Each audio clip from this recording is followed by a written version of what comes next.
আসসালামু আলাইকুম। ইএস প্ল্যাম্বিং সেক্টরের মাধ্যম থেকে আমরা একটা রাতে কাজের ভিডিও নিয়ে চলে আসলাম। তো এটা একটা দোতলা বিল্ডিং।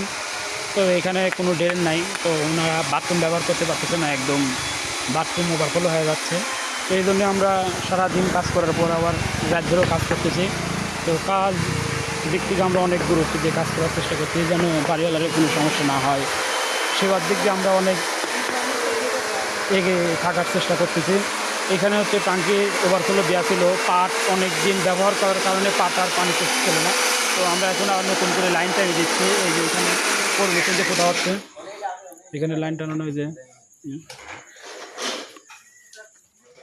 তো গ্রামের বাড়ির ড্রেন থাকে না, ড্রেন না থাকলে এই বিভ্রান্তিগুলো কোয়ান লাগে। আমরা এখন যে লেভেলে পাইপ টানাচ্ছি, এখান থেকে প্রায় 2 ফিট 2.5 ফিট নিচ যে পাইপ আছে, আমরা এখন চেষ্টা করলাম উপর দিয়ে টানানোর জন্যে। এখান থেকে দিয়ে আমরা এই দিক দিয়ে নিয়ে এসে এখানে আমার আরও 2টা পাট গাড়া হয়েছে, এখানে আমরা পাটের সংযোগ দিয়ে দেবো।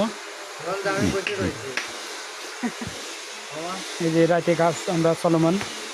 এই যে আমার মামা আদার হয়ে গেল, তাই না? হ্যাঁ, এই যে মামা মামা কিন্তু খুব বসে রিল্যাক্সে বসে রয়েছে, রিল্যাক্সে। আর বাতাস, হালকা পাতলা বাতাস ভিউ লিচ্ছে। আমার সব সালবালের মুখের দিক তাকান যাচ্ছে না, এই যে কি অবস্থা মুখ টুকগুলির। আমার এই যে উস্তাদ সারাদিন কাম করে এখন আবার কাম শুরু করছে।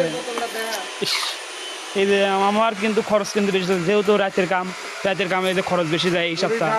আবার ঝালমুড়ি খাওয়াইলাম, আবার কত কি আইসক্রিম। দেখ, তাও দিন শেষে আমরা বাড়িওয়ালারে কামটা ঠিক মতো তুলে দিতে পারলে ইনশাল্লাহ খুশি।